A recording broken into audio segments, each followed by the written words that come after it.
Olá pessoal, tudo bem? Espero que todos estejam bem. Vamos dar aqui continuidade à nossa revisão para a prova de Guarda Civil Municipal do município de Caxias. Tá bem, pessoal? Estamos aqui na nossa parte 4, ok? Nossa parte 4 da revisão.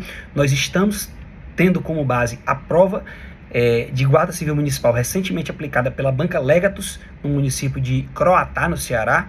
Banca Legatus é a mesma que vai aplicar a prova de Caxias, tá bem? Então, nós estamos partindo dessa resolução dessa prova para tratar os temas mais importantes, mais interessantes dessa nossa prova de Caxias, ok? Que está pertinho aí e creio eu que com essa revisão você vai estar mais preparado, melhor preparado e, enfim, com a possibilidade maior de aprovação, de acertar mais questões, tá bom?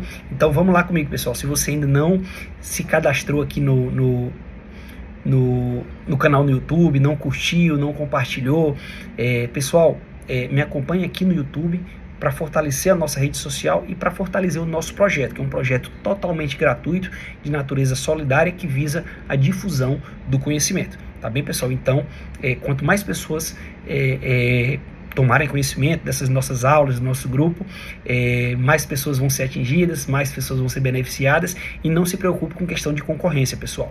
A concorrência, eu sempre falo para os meus alunos, a concorrência é sempre você contra você. Ponto. Não interessa, é você contra você. Se você estiver bem preparado, se você fizer por merecer, sua hora vai chegar e ponto. Pode qualquer pessoa estar fazendo essa prova, mas você vai se dar bem, você vai conseguir a aprovação, tá bem? A concorrência é com você mesmo, tá bem, pessoal? Pessoal, vamos lá. Já pedi para dar essa força aqui no YouTube, né? Seguir, compartilhar, comentar também, tá bom? Então, vamos lá. Aqui é o nosso quarto bloco. O nosso primeiro bloco, pessoal, foi em uma aula ao vivo, através de videochamada, tá bem? Através dessa aula, eu iniciei a resolução dessas questões. Nós estamos aqui na parte de conhecimentos específicos da prova, que tá aqui no link, tá bom? Vejam aqui a descrição do vídeo, que a prova vai estar em um link, baixem a prova, tá bem? Então a gente já iniciou a resolução dessa parte específica, ok? Que tem um peso maior, que no caso de Caxias existe uma quantidade de acertos mínimos para ela, tá bem? De acertos mínimos. Então vamos ter atenção, pessoal, nesses conhecimentos específicos, tá bem? Atenção, tá bom? Vamos lá. Se você, eu falei que essa primeira foi o primeiro bloco foi em uma chamada de vídeo. Eu tenho um grupo no WhatsApp, pessoal, com alunos que a gente se encontra quinzenalmente, ok? Se você quiser participar desse grupo, deixa aqui sua mensagem, deixa aqui seu comentário, deixa aqui seu telefone, que eu vou incluir ele, e aí a gente quinzenalmente vai tendo esses encontros e abordando diferentes temáticas até você conseguir o seu objetivo, que é a aprovação. Tá bem, pessoal? Então, feita essa introdução, vamos agora partir para a questão número 32, tá bom? Questão 32. Pessoal, a questão 32, ela já foi resolvida lá no nosso primeiro encontro, tá bom? Ela fala, pessoal, ela trata do assunto utilização de algemas. Existe uma súmula vinculante do Supremo Tribunal Federal, que é a súmula vinculante número 11.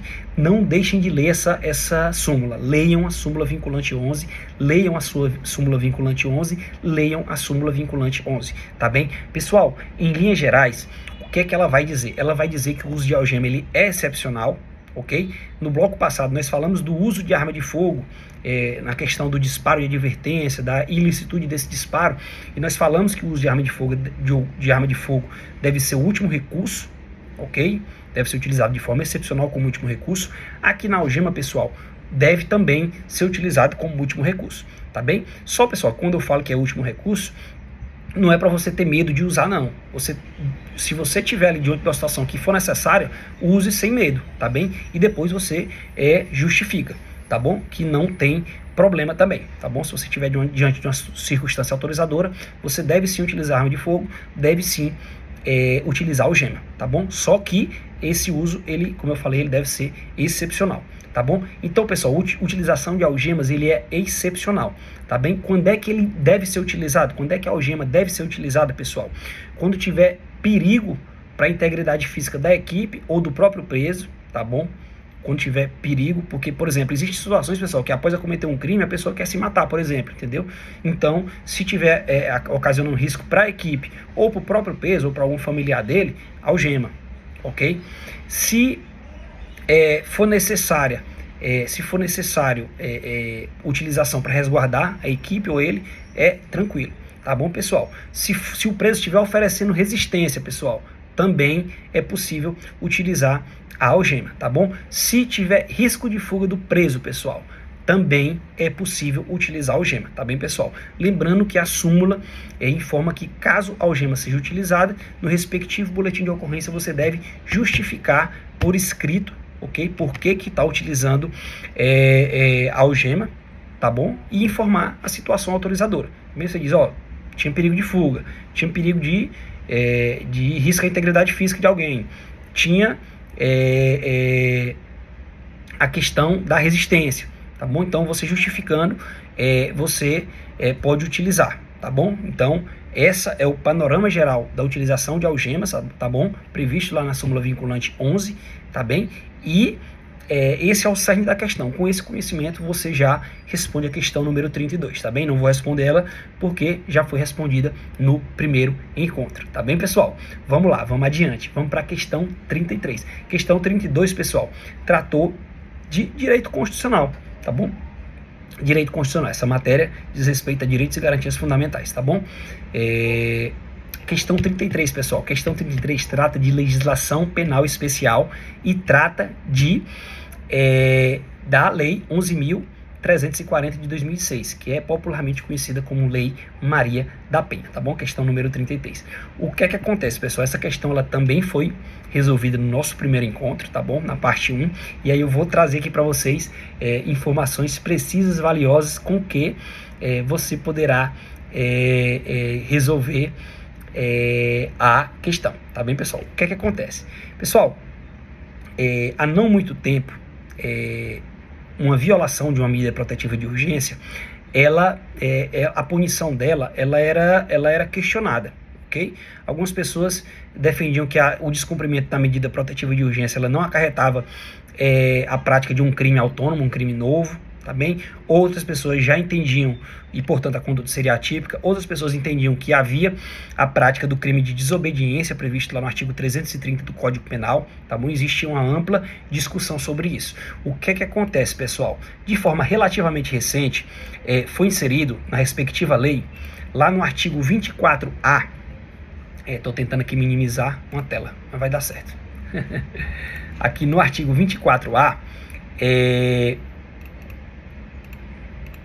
prontinho. Pronto, estava poluindo aqui o ambiente. Voltando aqui, a 11.340 barra 2006, ela passou a prever um crime autônomo e específico de descumprimento de medida protetiva de urgência expedido no âmbito da Lei Maria da Penha. Tá bem, pessoal? Então, atualmente, se eu violar uma medida protetiva de urgência, pessoal, eu vou responder por um crime autônomo, previsto no artigo 24A. Esse crime, inclusive, que a autoridade policial ela não pode arbitrar fiança, ok? O preso ele deve necessariamente ser levado à presença da autoridade judicial para, no bojo da audiência de custódia, ser decidido sobre o seu futuro, tá bem? Então, não é possível, ok? Não é possível que a autoridade policial arbitre fiança nesse caso. Tá bom, pessoal? Vejam como é grave a conduta, tá bem? E o que é importante você saber, pessoal? Existe no ordenamento jurídico outros tipos de medidas protetivas. Existe medida protetiva em favor, na verdade, de idoso, de deficiente, de criança ou adolescente, ok?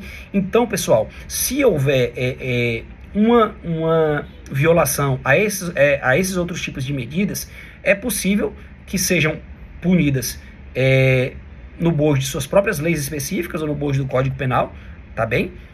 Mas, se for medida protetiva de urgência contra a mulher no âmbito da Lei Maria da Penha, vai ser o artigo 24A. Ele é uma conduta específica, também. Lá no crime, lá no Código Penal, na parte especial, existe o crime de desobediência à decisão administrativa, crime de desobediência à decisão judicial, tá bem? Mas em razão da especificidade desse crime, se for cometido nesses modos que eu falei para vocês, vai ser aplicável o artigo 24A, tá bom? Se for se for em outra circunstância que não for mulher em razão de sua condição de mulher, não vai ser aplicado a Lei Maria da Penha e pode ser aplicado outro instrumento normativo, uma legislação específica ou a parte especial do Código Penal, a depender do caso, tá bem, pessoal? Então, agora é crime autônomo, tá bom? Não vou resolver aqui a questão e tratar cada alternativa, porque ela já foi resolvida, mas com isso você pode resolver tranquilamente essa questão,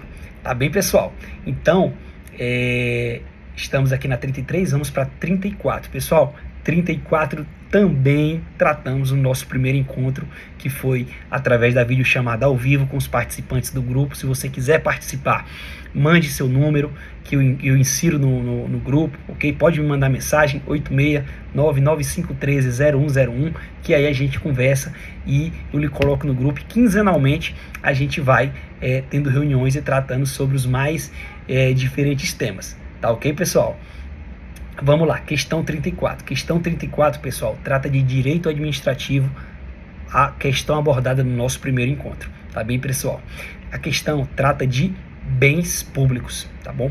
Bens públicos. O que é que você precisa saber para resolver essa questão? O que é que você precisa saber de mais importante sobre os bens públicos? Pessoal, os bens públicos, eles são divididos em 3 categorias básicas, tá bem? Bens de uso comum, bens de uso especial e bens dominicais ou dominiais, tá bem? Bens de uso comum do povo, bens de uso coletivo ou difuso, como praças públicas, ruas, avenidas, estradas, parques, enfim, são usos em que é franqueado o acesso à comunidade em geral, tá bem?